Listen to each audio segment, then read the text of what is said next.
बिस्मिल्लाहिर्रहमानिर्रहीम। अस्सलाम वालेकुम स्टूडेंट्स। आज जो हम टॉपिक पढ़ने वाले हैं वो है large intestine. Large intestine is a part of digestive tract. ऊपर हम लोगों ने स्टमक देख लिया, एसोफेगस, ओरल कैविटी और स्मॉल इंटेस्टाइन। अब जो टॉपिक हम पढ़ने वाले हैं वो है लार्ज इंटेस्टाइन। लार्ज इंटेस्टाइन में भी सबसे पहले आपने क्या देखना है, स्ट्रक्चर के बारे में देखना है कि ये इसमें कौन कौन से पार्ट्स होते हैं। जैसे हम लोगों ने सारे जितने भी डाइजेस्टिव ट्रैक्ट में आपने कंपोनेंट्स पढ़े हैं उन सब में सबसे पहले आपने स्ट्रक्चर ही देखा था। सो इसके जो स्ट्रक्चर में सबसे पहला पार्ट आता है वो है सीकम।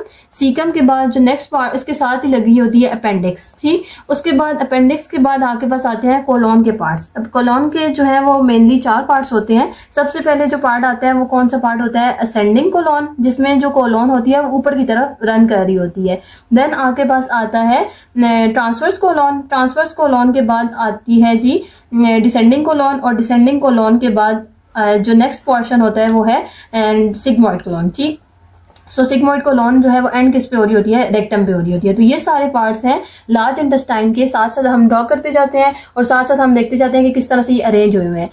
जो स्मॉल इंटेस्टाइन था बच्चों, उसका जो लास्ट पार्ट था वो कौन सा था, ileum, duodenum, jejunum and ileum. Let's suppose यहाँ पे मेरे पास स्मॉल इंटेस्टाइन खत्म हो रही है, तो उसके बाद जो सबसे पहला लार्ज इंटेस्टाइन का पार्ट स्टार्ट होगा ना, वो कौन सा होगा, ये जो सबसे पहला स्टार्ट होगा इसको आप क्या नाम दे देंगे, सीकम का नाम दे देंगे। सो प्रोक्सिमल जो पार्ट है इंटेस्टाइन का, लार्ज इंटेस्टाइन का, प्रोक्सिमल कहते हैं जो फर्स्ट पार्ट होता है। ठीक है, उसको क्या नाम दे दिया आपने, सीकम का नाम दे दिया। सीकम के साथ ही थोड़ी सी प्रोजेक्शन होती है जिसको क्या नाम देते हैं आप, ब्लाइंड ट्यूब लाइक प्रोजेक्शन होती है, 9 सेंटीमीटर की इसकी लेंथ होती है, और उसको आप नाम दे देते हैं वर्मीफॉर्म अपेंडिक्स का।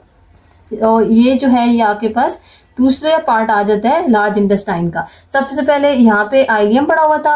आइलियम जो है वो and part of small intestine है। उसके बाद स्टार्ट होता है proximal part of large intestine which is caecum. तो आइलियम और सीकम के दरमियान भी एक क्या होगा बच्चों, एक डोर होगा। सही, तो इस डोर को आप क्या नाम दे देंगे, आइलियोसीकल स्फिंक्टर का नाम दे देंगे, जो कि क्या करेगा, अभी हमने ऊपर देखा था पाइलोरिक स्फिंक्टर है, और जो कि जो स्टमक है और जो ड्यूडेनम है उसकी ओपनिंग को क्लोज कर रहा होता है। ऊपर आपके पास जो है वो आपके पास वो था कार्डियक स्फिंक्टर था। तो ये जितने भी स्फिंक्टर्स होते हैं इनका काम क्या होता है कि ये फूड को आगे नहीं रन करने देते जब तक स्ट्रॉन्ग पेरिस्टाल्टिक वेव नहीं आती। तो मैकेनिज्म वही है, आपको बस साथ साथ स्ट्रक्चर के बारे में पता होना चाहिए। आइलियोसीलिक जो है वो क्या है, स्फिंक्टर है, और इस जंक्शन को आप क्या नाम दे देते हैं, आइलियोसीकल जंक्शन का नाम दे देते हैं। एक तरफ आइलियम है और दूसरी तरफ क्या है, सीकम है, तो इसको नाम दे देंगे आइलियोसीकल जंक्शन। उसके अलावा अपेंडिक्स आ जाती है। अब हम स्टार्ट करते हैं कोलोन के पार्ट्स। तो कोलोन का वो पार्ट जो कि ऊपर की तरफ बॉडी के रन कर रहा होगा, ऊपर की तरफ जा रहा है, तो उसको नाम ऑटोमेटिकली क्या दे देंगे आप, असेंडिंग कोलोन।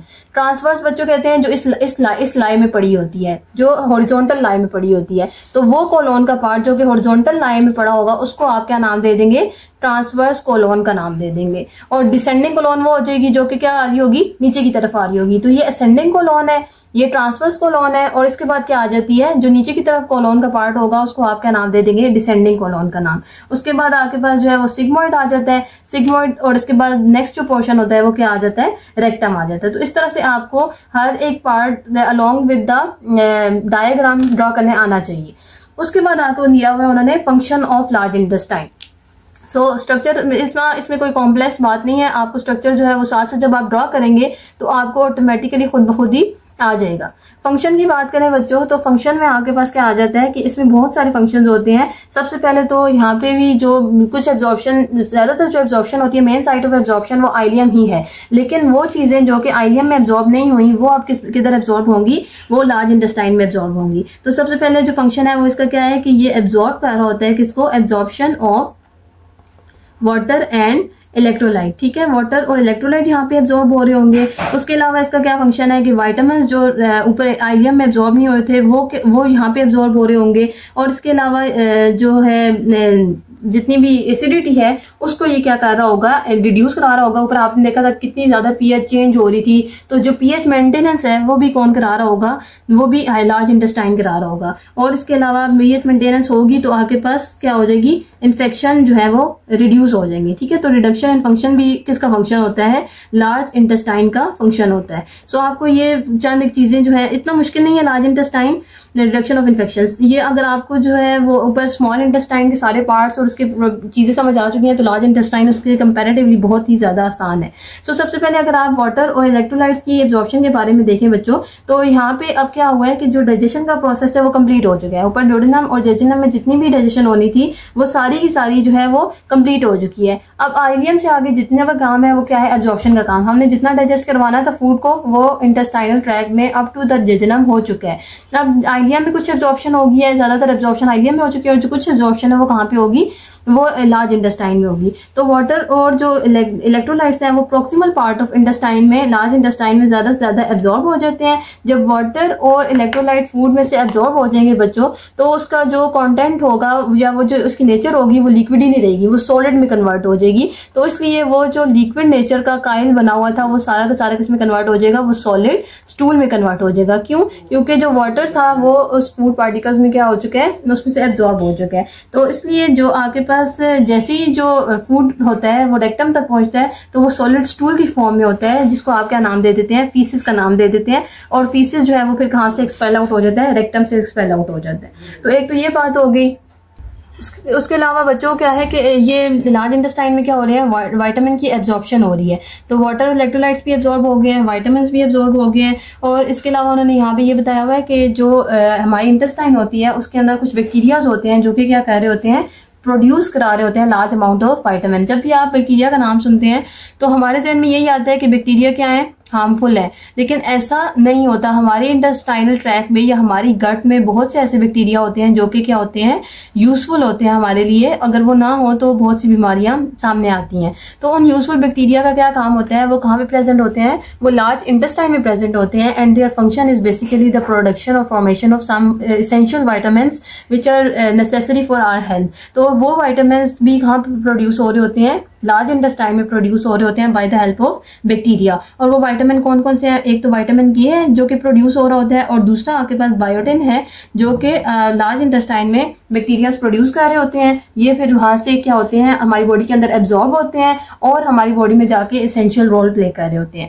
थर्ड जो फंक्शन था वो क्या था कि एसिडिटी को रिड्यूस करता है स्मॉल लार्ज इंटेस्टाइन। और वो एसिडिटी को कैसे रिड्यूस करवाता है, बाय सिक्रीटिंग बाइकार्ब। ठीक है, बाइकार्ब जो है वो बाइकार्बोनेट सिक्रीट होता है into the lumen of the large intestine. जैसे ही ये सिक्रीट होगा तो ऊपर जो फूड आ रहा था जो एसिडिक इन नेचर था, उसकी जो एसिडिटी होती है वो क्या हो जाती है, कम हो जाती है। तो जैसे ही एसिडिटी कम होगी तो आपके पास जो एक न्यूट्रलाइज इन्वायरमेंट है वो सामने आएगा और उससे जो फंक्शनिंग है वो प्रॉपर हो सकेगी। ठीक है, तो ये एक काम है। और चौथा काम उन्होंने क्या बताया हुआ है कि ये एक म्यूकोजल बैरियर के तौर पे एक्ट कर रहा होता है लार्ज इंटेस्टाइन, और हमें क्या कर रहा होता है, फंक्शन से, इन्फेक्शन से प्रोटेक्ट करवा रहा होता है। ठीक है, क्योंकि लार्ज इंटेस्टाइन का जो आगे एनस है, ये जो रेक्टम है, वो एक्सटर्नल इन्वायरमेंट के साथ इन कॉन्टेक्ट होता है। ठीक है, जैसे ओरल कैविटी हमारी एक्सटर्नल इन्वायरमेंट के साथ इन कॉन्टेक्ट है, वैसे ही जो रेक्टल पोर्शन है, जो एनल पोर्शन है, वो भी हमारे पास एक्सटर्नल इन्वायरमेंट के साथ इन कॉन्टेक्ट होता है। तो एक्सटर्नल इन्वायरमेंट से कोई भी बैक्टीरिया उठ के अंदर जा सकता है जो कि इस इंटेस्टाइनल ट्रैक को, जो कि हमारी गट को डैमेज कर सकता है। तो उसकी भी प्रोडक्शन कौन कर रहा होता है, large intestine bye secreting mucosa.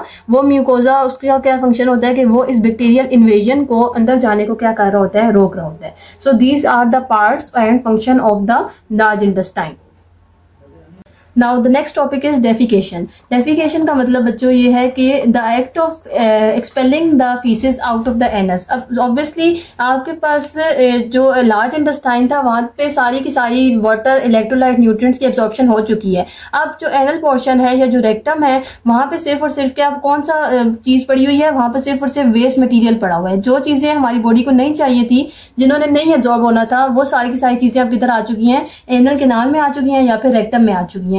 तो अब उन जो फीसेस है या जो सॉलिड स्टूल है, उसको हमने बॉडी से क्या करना है, आउट करवाना है। तो इस प्रोसेस को आप क्या नाम दे देंगे, डेफिकेशन का नाम दे देंगे। सिंपल है, एनएस से जो फूड पार्टिकल है वो एक्सपेल आउट होना है, जो वेस्ट पार्टिकल, तो उसको फूड पार्टिकल नहीं कहेंगे, वो क्या हो जाएगा, बेसिकली वेस्ट पार्टिकल है, वो सॉलिड स्टूल है, वो फीसेस है, वो एक्सपेल आउट होगा फ्रॉम द बॉडी। इसको क्या नाम दे दिया है, डेफिकेशन का नाम दे दिया है। अब ऊपर जितनी भी चीजें थी बच्चों, जितनी भी डाइजेशन हो रही थी, एब्जॉर्प्शन हो रही थी, वो सारी की सारी एडल्ट्स में और इन्फेंट इन्फेंट्स में सेम थी, लेकिन ये जो डेफिकेशन का प्रोसेस है ये इन्फेंट्स में और अडल्ट्स में क्या होता है, डिफरेंट होता है। इन्फेंट्स और अडल्ट्स में इस तरह से डिफरेंट होता है कि जो अडल्ट्स होते हैं वो इस डेफिकेशन को कंट्रोल कर सकते हैं, लेकिन जो इन्फेंट्स होते हैं वो इस प्रोसेस को कंट्रोल नहीं कर सकते। बेसिकली जो डेफिकेशन होती है वो होती कब है, जब डेफिकेशन रिफ्लेक्स एक्टिवेट होती है। तो रिफ्लेक्स को आप कभी भी कंट्रोल नहीं कर सकते, कोई भी रिफ्लेक्सेस हैं आप रिफ्लेक्सेस को कभी भी कंट्रोल नहीं कर सकते, लेकिन आप उस प्रोसेस को कंट्रोल कर सकते हैं। So defecation reflex is involuntary in action,